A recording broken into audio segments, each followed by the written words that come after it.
What is up, guys? It is your boy Keep It Real. I want to thank you guys for tuning into today's video. Now, let's get serious.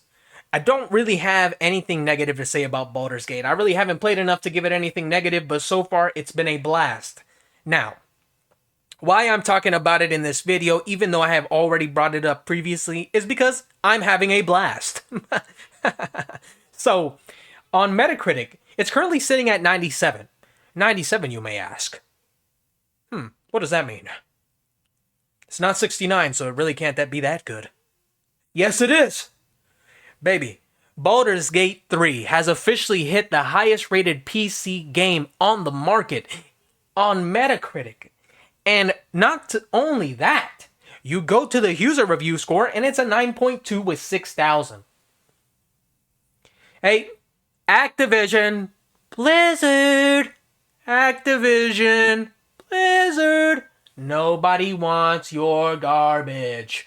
Please, we love single player pieces of art. Man, that's all this game is. Even IGN making videos about it nonstop. They've been talking about it like it's going to destroy the entire gaming market. I mean, they're blowing it out of proportion, so I'm not going to cover that. I personally don't think any company is going to change their stupid malpracticing just because this game does well. You saw it with Elden Ring. All they did was, wah, wah, wah. You didn't put anything in the map. Wah, wah, wah. How come you didn't put any waypoints and everybody loves your game? Because we are not idiots. We are gamers for the point of destructing the thing, deconstructing the item you have given us. We are gamers because we like to play things and find things for ourselves. Unless we buy a game that is specifically made for me to just swing around and grab stuff and fight people, I don't need any guidance. If I buy a game for an open world immersive experience, guess what? Guess what? I don't want a travel path. I don't want a star tower to defeat and open up. Yes, that's a good pastime if I'm... Right. Exactly. I lied. So, IGN's covering this. They're blowing it out of proportion, I think. And good for them. Good for them because they're a big hitter. If a company is starting to say, hey, you are a bunch of crybabies, this game is doing good, and instead of praising a game such as Baldur's Gate 3, which has so much content, almost no microtransactions except for the deluxe edition, which just brings a soundtrack, you get a complete game with plenty of classes to choose from, a character creation that's maybe not as in-depth as other games, but it is plenty. It is plenty for you to get yourself inserted into a game enough. When you create a character, it allows you to feel a certain way about that character. You guys know what I'm saying. Even in Elden Ring, the characters may not look absolutely gorgeous, but just because you were able to create it yourself, it adds that little bit of flair. Like, wow, this is my character. This is important to me. So you saw that 97 on Metacritic and 9.2 from the user score. So we went on Steam. I went on Steam and looked up. It's sitting at a 96 with current users, 99,441. 96 is pretty good. Then you go to the all-time 157,831, and it's sitting at a 94. So the 9.2 kind of justifies itself, and that 97 is pretty on top. You guys know how it works with critics. They're going to rate a game higher or lower based upon bias or anything that they deem worthy of high scores. Like, some people will complain about Elden Ring's toughness, but other people will say it's amazing and that they continue to do the same thing. It's just it can be a very decisive, very biased field. Take a look at Gollum. There was people that really recommended that garbage to people. Come on now. Get your life together. We know you're trying to make a quick buck, but brother, please. Brother, please. We are consumers. Please, take that back to the garbage. Do not ever release that to me. So this game has just reminded me of what I've been missing for so long. And this is a conversation about Baldur's Gate. I'm not here to talk about controversies as I stated before. This is a conversation about a juicy piece of meat produced and given to us by a team made up of less than 500 people, if not 500, that is worthy of being experienced at the full price. I'm going to get to that point here in a second. But it is worth paying that full price to get this game. I've already put so many hours into it, and I have just got it. Exactly. When you find a game that consumes your time, much more than games that cost more and provide you with less content. That's depressing to see inside the gaming market. I remember back in the day, gaming companies would feed off of each other and games that were bigger and better were produced. But here recently, we've been getting a lot of, this is too much. This is going to cost us too much money. Nobody is willing to take risks. And I want you to know the people that do take risks, it typically pays off. Because not everybody is going to like Elden Ring's combat. But guess what? Word of mouth works. Gamers have a say. Me and you are such big players in this grand scheme. If I tell you that Baldur's Gate is 3, it's going to make you want to try it out. If you tell your friend Baldur's Gate 3 is a game worth experiencing and you want to play it with them, guess what? They might buy it. That word of mouth is chaos. It's the chaos gamer flame. Falcon. So, let's get into what I was talking about earlier. So currently Baldur's Gate is sitting at 664,546 concurrent players. Its peak is 875,343, meaning it broke its original 814, I think. 875,000 players is 8 times as much as they projected to be on there. You know what happened? Because the game was good, people talked about it in a good way. And because we've been waiting for a half-decent game, people bought it. And a game I want to point out here, I really want to point them out, is this right here. Look at my arrow, guys. You guys know exactly where I'm going, to this dookie.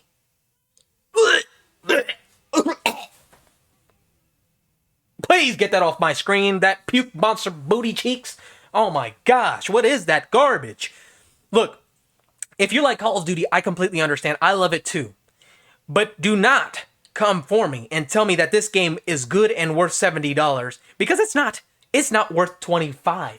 It's not worth $10. It's worth $5 at best. You can buy Battle.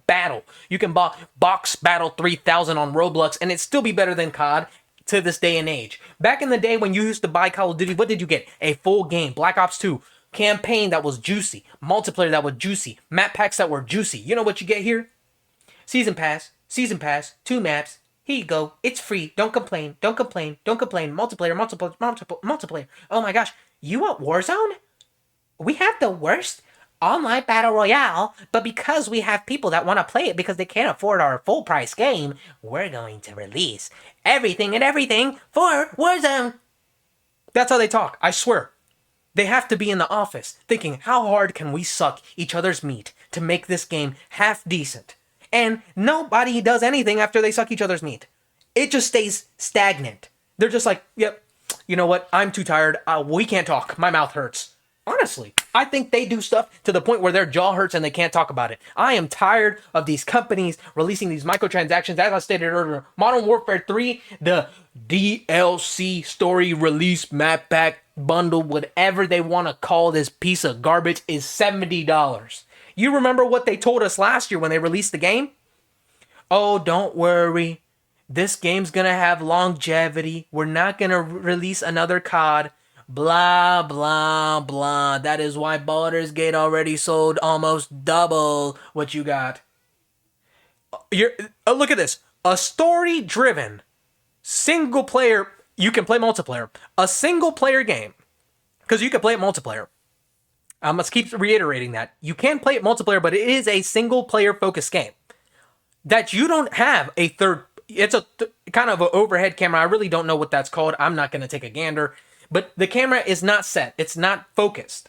It's almost like playing Resident Evil 2, the original, where the camera kind of follows you and you select where to go. So, like Sims. And yet, it's still better than a first-person action shooter that's been around for decades. I love to see it. I love to see the fact that games such as this are sitting so much higher than games such as this. Baldur's Gate, look at this. 664,000 people playing right now. Look at this. Steady uphill. Yes, on the weekdays it kind of goes down, but it goes right back up. It's people investing their time. Up, down, up, down, steady, 600,000, goes up to 791, goes up again to 875. Okay, we're going to have that drop off, 688,000. It doesn't matter what you say, that is a lot of people playing the game. Especially a game like this. I am surprised that they even sold above 200,000. Because games like this are often overlooked because yes, D&D is very popular, but it's not like everybody on PC wants to play a game like this. And it's sitting at the top of Steam. Word of mouth, and gamers like me and you have a lot to say. So, this is what I was reiterating. This company, Larian Studios, has not only produced a game that is worth paying for. When you pay for the game, it's also DRM free. Do you know? Do you guys know what that means? That means there's no weird little program stopping people from pirating the game, and the game still has more people than games that are DRM. That is ridiculous. And it's what I said in my video about the DRM. People will pay full price for a game if it is a good game. Don't expect me to pay full price if this game is garbage. You know why most games are pirated? Because they suck. Or they don't exist on the console. The reason games are pirated is not because it's a worthy game. It is because people don't want to pay $60 to play a somewhat interesting game. Baldur's Gate has already almost 900,000 people, probably way over 900,000 people because it's also on GOG. So you got to think they probably bought it too. They're probably over a million sales. And it's DRM free. Baby, don't you tell them your secret. And they've been patching the game, taking care of the fans, and they have not complained about us one bit. Every dislike they have fixed. Not everything, but they're working towards fixing our issues. They are listening to us, actively replying to us. If you repost or post to them, talk, quote, dude, I am lost at what Twitter's doing, but quote at Larian Studios, they will respond. They will talk to you about your issues. If you don't like the game, you can refund it. If you do like the game, it has so much replayability and almost no microtransactions, like I said. This game is peak. Like Elden Ring is peak.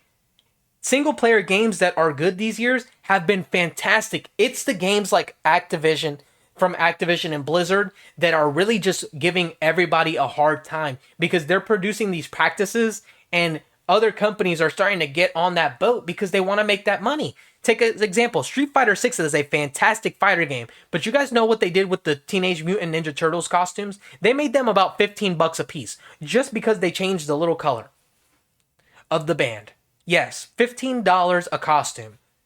And you can't even use it on a main character. It's your avatar. That is what I'm referring to.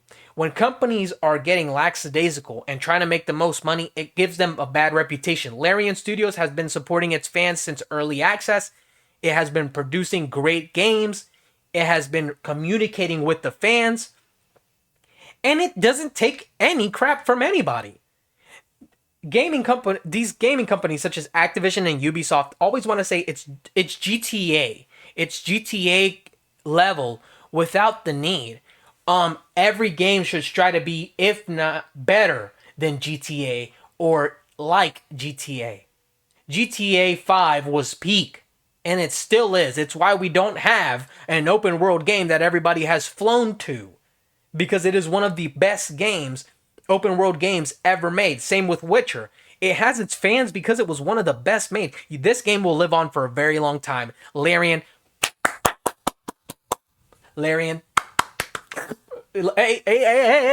Larian.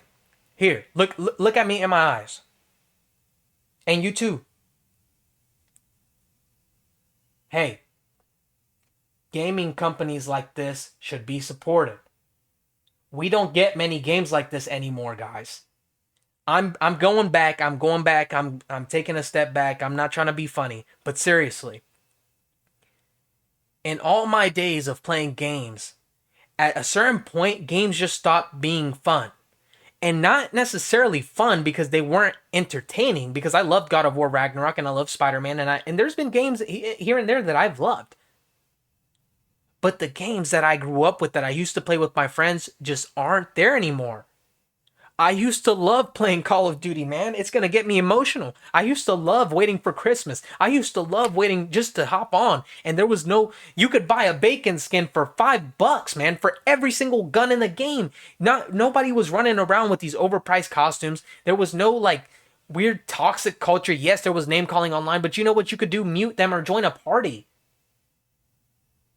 It's not like that anymore. You can't even buy a skin without coughing up $20. And unless you're a kid, that's not viable to do every single day. You know, when you could preferably eat. And yes, as some adults buy every single skin, but personally, I don't buy anything like that. If I'm going to buy anything that's $20, I'm going to buy a brand new spanking brand new game. I don't care. I would rather spend $30 on a brand new game than $15 on a skin, and I'll never take that back. That to me is absurd. We are gamers. We are united. It's me and you, us against them. Not people like Larian Studios, people like Activision and Blizzard and Ubisoft. We are slowly taking back what was rightfully ours. It will take time, but one day we will be back. One day we will be back to the spot where we will be hopping on Christmas awaiting the noobs. I'm telling you it's coming, and it's coming quick. If Xbox acquires Activision, man, it's coming. Pause. If you haven't played Baldur's Gate, I highly recommend it. I highly recommend you hop on Baldur's Gate 3. You don't even have to play the past ones. But this game is a fantastic experience, and it's worth every bit that I paid for it. I really cannot complain so far. Even the FPS, I can't even complain. I played the game on a laptop, and it ran at 67 FPS. Ultra settings.